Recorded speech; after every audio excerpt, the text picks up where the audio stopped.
దేవుని పరిశుద్ధ నామమునకు మహిమ కలుగునుగాక. ప్రభువైన యేసుక్రీస్తు పరిశుద్ధ నామములో మీ అందరికీ శుభాభివందనాలు తెలియజేస్తూ ఉన్నాను. దేవుని కృపలు అందరూ కూడా క్షేమంగా ఉన్నారు కదా. ఈ లైవ్ కార్యక్రమాన్ని వీక్షిస్తున్నటువంటి మీ అందరికీ కూడా నా యొక్క వందనాలు, ప్రత్యేకంగా శుభాలు తెలియజేస్తున్నాను. మీరు ప్రతి క్షణం కూడా దేవుని వాక్యాన్ని వింటున్నారు. దేవుని యొక్క వాక్యం బట్టి మన జీవితాల్లో కట్టుకోవాలి. ఎందుకంటే ఈ చివరి దినాల్లో మనుషుల మాటలు కాదు, మనం గ్రహించవలసింది దేవుని వాక్యం. అందులో దేవుని వాక్యములో ఆది అపోస్తులు వేసినటువంటి ఆ పునాదిని మనం గట్టిగా పట్టుకుని మన జీవితాన్ని నిలబెట్టుకోవాల్సినటువంటి అవసరం ఉంది. ఎందుకంటే దేవుని వాక్యం కరువు అవుతున్నటువంటి దినాలు, దేవుని సత్యాన్ని ఉన్నతున్నట్లుగా ప్రకటించేటువంటి పరిస్థితులు నేడు సమాజంలో కనబడలేదు. అయితే దేవుని చేత పిలువబడిన, దర్శించబడినటువంటి దైవజనులు ఎంతోమంది పోరాడుతున్నారు. అలాగే దేవుని యొక్క చిత్తమునకు విశ్వాసులు కూడా, క్రైస్తవులు కూడా పరిపూర్ణంగా అప్పగించుకుని మీరు కూడా దేవుని ఆత్మచేత నింపబడి దేవుని రాజ్యానికి సిద్ధపడాలని మీ అందరికీ ప్రేమతో తెలియజేస్తూ ఉన్నారు. ఈ రోజుల్లో చాలామంది క్రైస్తవులు ప్రభువుని నమ్ముకుంటున్నారు, చాలామంది దేవుణ్ణి వెంబడిస్తూ ఉన్నారు. కొందరు రహస్యంగా నమ్ముకునేవారు, కొందరు పబ్లిక్గానే ప్రభువుని అంగీకరించేవారు కొంతమంది ఉంటారు. అయితే నేను చెప్పే విషయం ఏమిటంటే, ఏదైనప్పటికీ కూడా యేసుక్రీస్తును సంపూర్ణంగా విశ్వసించి ఆయనను వెంబడించేటువంటి పరిస్థితులు మనం ఉండాలని దేవుని యొక్క లేఖనాలు సెలవిస్తూ ఉన్నాయి.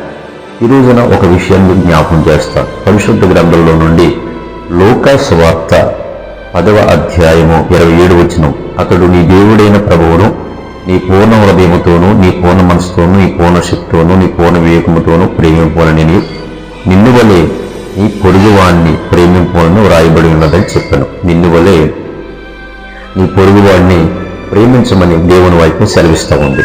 జాగ్రత్తగా వినాలి. ప్రియమైన దేవుని బిడ్డలు, ఒక యవనస్తుడు యేసుక్రీస్తు ప్రభు దగ్గరికి వచ్చాడు. వచ్చిన వెంటనే వాడు అంటున్నాడు, నేను నిత్య జీవానికి వెళ్ళాలంటే ఏం చేయాలని అడిగాడు. అప్పుడు ప్రభు అన్నాడు, నీకు ధర్మశాస్త్రం తెలుసు, మరి నువ్వు దేవుని ఆజ్ఞలు పాటిస్తున్నావా అని అంటే, నేను పాటిస్తున్నాను అన్నాడు. అయితే మరొక మాట చెప్పాడు ప్రభు, నిన్ను వలె నీ పొరుగువాణ్ణి ప్రేమించమన్నాడు. నిన్ను వలె నీ పొరుగువాణ్ణి ప్రేమించు అన్నాడు. అయితే అప్పుడు ఒక ఉపమానం చెప్పాడు. ఒక కుర్రవాడు యెరూషలేములో ఉన్నవాడు యెరికో పట్టణానికి వెళ్తున్నాడు. ఆ వెలుచు ఉన్నప్పుడు అతని దొంగలు వాడిని చితక్కొట్టి ఏం చేశారంటే, వాడి వస్త్రాలు తీసేసి వాడిని బాధేశారు, తుక్కిన కొట్టేశారు వాడిని. అప్పుడు ఆ యవనస్తుడిని ఒక యజమానుడు, ఒక యాజకుడు ఆ దారింపడి వెళ్తూ ఉంటే నాకెందుకులని చెప్పేసి ఆయన వెళ్ళిపోయాడు. మరొక ఆయన లేవీయుడు, ఆయన కూడా ఏం చేశాడు, నాకెందుకులని చెప్పేసి ఆయన వెళ్ళిపోయాడు. మరొక ఆయన ముక్కు మొహండి తెలియదు, ఇంకా ఆయన సమరయుడు అని వ్రాయబడింది కదా. ఆ సమరయుడు ఏం చేశారంటే, వెళ్తూ వాడి మీద జాలిపడి వాడిని ఒక పోటుకులు వాడికి అప్పగించి వాడిని ట్రీట్మెంట్ చేయించారు. ఈ విషయం మీకు తెలుసు. అయితే అప్పుడు ప్రభు చెప్తాడు, ఇందులో మీ పొరుగువాడు ఎవరనంటే, మరి నా మీద జాలిపడినవాడు, ఆయన మీద జాలిపడినవాడే పొరుగువాడు అని చెప్తాడు. అయితే నీవు కూడా అలా చెయ్యి అని చెప్పాడు ప్రభు. ఇంతవరకు కూడా వాక్యంలో రాయబడిన విషయం. ఇంతకీ ఈ పొరుగువాడు ఎవరు? ఈ పొరుగువాడు ఎవరు? నిన్ను వాడి నీ పొరుగువాడిని ప్రేమించమన్నాడు. అలాగే నీవు కూడా అలా చెయ్యని ఆ నిత్య జీవం కావాలని వచ్చినోడు చెప్పాడు ప్రభు. ఇంతకీ ఆ పొరుగువాడు ఎవరు అని ఆలోచిస్తే జాగ్రత్తగా వినండి. ఆ దొంగల చీపులు పడిపోయినటువంటి ఆ కుర్రవాడికి దగ్గరస్తులు వచ్చారు. ఒకరేమో యాజకుడు, 2 లేవీయుడు. వీళ్ళందరూ కూడా మరి ఈ పడిపోయిన దొంగల చేతులు దెబ్బలు తిన్నటువంటి వాడికి సమీపస్తులే. కానీ చివరిలో వచ్చినటువంటి ఆ సమరయుడికి ఈ కుర్రోడికి సంబంధం లేదు. ఆయన పొరుగువాడు అన్నమాట. ఈ సమరయుడు అన్నవారు ఎవరంటే పొరుగువాడు. ఈ పొరుగువాడు ఎలాగైతే చేశాడో నీవు కూడా అలా చెయ్యి అని అన్నాడు. ఎవరిని? ఆ యవనస్తుని. అయితే నేను చెప్తున్న విషయం ఏమిటంటే, ఈ సమరయుడిని మనం చాలాసార్లు ఏమని పోలుస్తామంటే యేసుక్రీస్తుగా పోలుస్తారు. నా మంచి సమరయుడా అని ఆ పాటలు పాడుతూ ఉంటాం. అలాగే సమరయుడు అని చెప్పి చాలామంది ఏం చేస్తారంటే ఆయనను పోలుస్తూ ఉంటారు. అయితే ఇక్కడ నేను చెప్పే విషయం ఏమిటంటే, ఇంతకీ ఈ పొరుగువాడు ఎవరు అని అంటే, చాలామంది ఏమంటారంటే మన చుట్టుపక్కల ఉన్న వాళ్ళు, మనకు రక్త సంబంధులు కానివారు, మరి సంబంధం లేని వారు అందరినీ కూడా పొరుగువారు అంటారు. వాస్తవానికి ఈ లోకంలో ఎవరు కూడా పొరుగువారు కాదు. ఎందుకనంటే మనందరం కూడా ఒకే తండ్రి నుంచి వచ్చాం. ఆదాము సంతానంలో వచ్చాం మనందరం కూడా. మరి ఒకే సంతానంలో వచ్చినటువంటి ఒకే తండ్రి పిల్లలం కాబట్టి మనందరం పొరుగువారం ఎలాగవుతాం? ఏ దేశంలో ఉన్నా, ఏ రాష్ట్రంలో ఉన్నా, ఏ ప్రాంతంలో ఉన్నా మనం పొరుగువారం కాదు.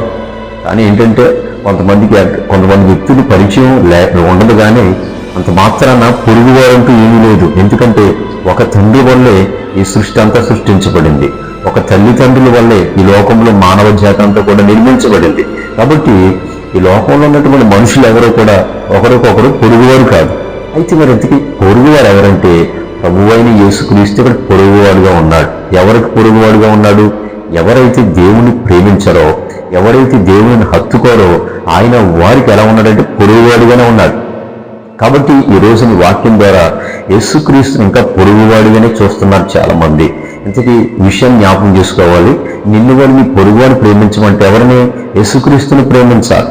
ఎందుకనంటే ఆయన నీకు పొరుగువాడుగా ఉన్నాడా? అందుకే యోహాను సువార్తలో చక్కటి మాట వ్రాయబడింది. యేసు చెప్తా ఉన్నారు యోహాను సువార్త 14 ఏమనంటే, ఒకడు నా మాట గైకొని ఎడల వాడు నన్ను ప్రేమిస్తున్నాడు అన్నాడు ప్రభు. నిజంగా ఈ రోజున యేసుక్రీస్తుని నమ్ముకున్నారు, యేసుక్రీస్తును వెంబడిస్తున్నారు, బాప్తిసం పొందారు. కానీ ఈ రోజున ప్రభునికి పొరుగువాడుగానే ఉన్నాడు. ఎందుకనంటే నువ్వు దేవుని యొక్క వాక్యాన్ని గైకొనేటువంటి పరిస్థితులు లేవు. దేవుని యొక్క మాటలు వింటున్నారు, కానీ దాన్ని అనుసరించేటువంటి పరిస్థితులు చాలా మంది ఉండట్లేదు. దేవుని వాక్యానికి అప్పగించుకునేటువంటి క్రైస్తవ జీవితాలు ఈ రోజున కొరతగా ఉన్నాయి. అయితే యేసుక్రీస్తుని తమ సొంత దేవుడు అనుకున్నారు, యేసుక్రీస్తు నా తండ్రి అని పిలుస్తున్నారు, కానీ ఆయన ఇంతకు పొరుగువాడుగానే పెడతా ఉన్నారు. కాబట్టి మీరు నిజంగా ఆయనని ప్రేమించేవారైతే ఆయన మీకు పొరుగువాడు కాదు. అందుకే ఈ రోజున లోకంలో కూడా చాలా మంది యేసుక్రీస్తుని మాకు సంబంధించిన వాడు కాదు, మా దేశానికి సంబంధించిన వాడు కాదని చెప్పి ఆయన పొరుగువాడిగానే చూస్తున్నారు. ఆయన ఇంకా ఎవరో వేరే సంబంధించిన వాడిగానే చూస్తున్నారు తప్ప ఆయన నా తండ్రి అని చెప్పి ఆయన మాటను, ఆయన సువార్తను అంగీకరించేటువంటి పరిస్థితుల్లో ఈరోజు అన్య జనులు కూడా లేరు. అయితే ఈరోజు లోకస్తులు అలాగే ఉన్నారు.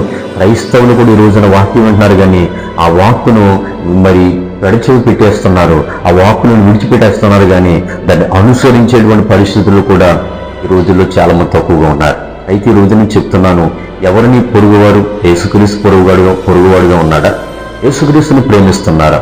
ఆ యవనస్తులతో చెప్పాడు, నిన్ను వాడు నీ పొరుగువాడిని ప్రేమించమన్నాడు. పొరుగువాడిని అంటే అర్థం ఏంటంటే యేసుక్రీస్తు పొరుగువాడుగా ఉంటాడు. ఎప్పుడైతే దేవుని ప్రేమించవో, దేవుని వాక్యాన్ని ఎప్పుడైతే నీవు గైకొనవో, అప్పుడు ఆయన నీకు పొరుగువాడే. ఒకవేళ నువ్వు ఆయన ప్రేమించే వ్యక్తులైతే, ఆయన వాక్యాన్ని గైకొని వ్యక్తులైతే ఆయన నీకు పొరుగువాడు కాదు, ఆయన నీ సొంత తండ్రి, నీ కన్న తండ్రి, నీకు జన్మనిచ్చిన తండ్రి, నేను సృష్టించినటువంటి తండ్రి. కాబట్టి ఈ రోజున ఆయనను పొరుగువాడిగానే చూస్తారా, లేకపోతే ఆయన నీ తండ్రిగా చూస్తారా అన్నది మీ చేతుల్లో ఉంది, మీ నిర్ణయంలో ఉంది. దేవుడు మీ మనోనేత్రాలు తెరుచును గాక. ఆమేన్.